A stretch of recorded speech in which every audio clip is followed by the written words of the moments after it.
क्या माइग्रेन का कोई इलाज नहीं होता? या फिर जिंदगी भर दवाई लो, थोड़ी देर रिलीफ और फिर वही दर्द वापस? अगर आपने भी यह सोचा है तो ये वीडियो आपके लिए है। और अगर आप जानना चाहते हो कि आपका जो दर्द है वो नॉर्मल हेडेक है या माइग्रेन का पेन और माइग्रेन का कोई इलाज है भी या नहीं, तो वीडियो एंड तक जरूर देखना। ये कहानी है दीपिका की। लोग कहते थे, अरे सर दर्द ही तो है, दवाई ले लो ठीक हो जाएगा।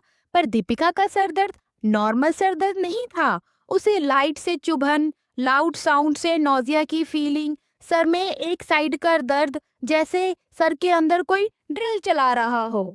इस तरह के दर्द को नॉर्मल हेडेक समझना ही सबसे बड़ी गलती होती है।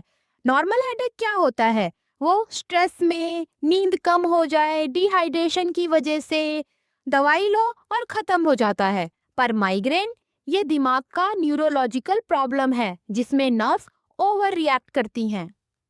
माइग्रेन के टाइम दिमाग के केमिकल रिलीज करता है जिसे सीजीआरपी कहते हैं। यह केमिकल नर्व्स को इतना सेंसिटिव बना देता है कि लाइट, साउंड, स्मेल सब दुश्मन लगने लगते हैं। इसलिए माइग्रेन सिर्फ पेन नहीं, कंप्लीट सिस्टम फेलियर जैसा होता है। पर माइग्रेन होता क्यों है? इसके बहुत सारे रीजंस हो सकते हैं, जैसे genetic problem, hormonal changes, stress, irregular sleep, screen time और स्किपिंग मील्स। इसलिए माइग्रेन वाले लोगों को वीक मत समझो, उनके नर्व्स ज्यादा सेंसिटिव हो जाते हैं। माइग्रेन के साइंस याद रखो: एक साइड का दर्द, nausea, vomiting, light and sound से प्रॉब्लम, 4 से 72 घंटे तक पेन, नॉर्मल काम इम्पॉसिबल हो जाए। ऐसा कोई सिम्टम्स अगर आपको है तो ये नॉर्मल सर दर्द नहीं, ये माइग्रेन है।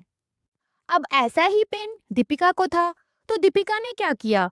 हर अटैक पे पेन किलर, फिर और स्ट्रॉन्ग पेन किलर और डेली मेडिसिन। इससे क्या हो सकता है? That could be result in stomach damage, kidney and liver load, medicine overuse, headache। और आयरनी ये है, ज्यादा दवाई से माइग्रेन और बढ़ जाता है। तो जब दीपिका का माइग्रेन बिल्कुल कंट्रोल नहीं हुआ इतनी सारी मेडिसिन खाने के बावजूद, तब डॉक्टर ने दीपिका से कहा, अब माइग्रेन को दबाना बंद करो, अब माइग्रेन को रोकना पड़ेगा, और उसको प्रिस्क्राइब किया माइग्रेन इंजेक्शन। ये इंजेक्शन कोई पेन किलर इंजेक्शन नहीं है, यह सीजीआरपी केमिकल को ब्लॉक करता है, यानी माइग्रेन का स्टार्ट बटन ऑफ कर देता है। इससे अटैक कम होते हैं, फ्रीक्वेंसी कम हो जाती है और पेन कंट्रोल में आ जाता है। यूजुअली जब महीने में 4 से 5 से ज्यादा माइग्रेन अटैक आए और टैबलेट फेल हो जाए, क्वालिटी ऑफ लाइफ खराब हो जाए, तब इंजेक्शन कंसीडर किया जाता है।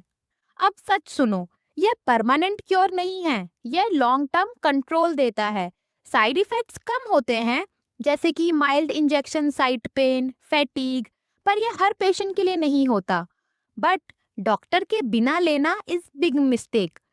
जब भी आप इंजेक्शन लो तो डॉक्टर से पूछ कर लो।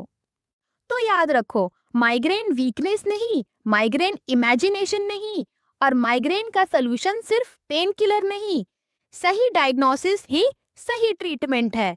नेक्स्ट वीडियो में मैं बताऊंगी इंडिया में कौन से माइग्रेन इंजेक्शन अवेलेबल हैं, कॉस्ट क्या है और कौन से माइग्रेन में इंजेक्शन काम ही नहीं करता। तो वीडियो को सेव कर लो, किसी माइग्रेन पेशेंट को शेयर करो, क्योंकि यह सर दर्द नहीं, लाइफ का दर्द बन जाता है। ऐसे ही pharma facts, science and information के लिए सब्सक्राइब सिंप्लीफाइड फार्मा।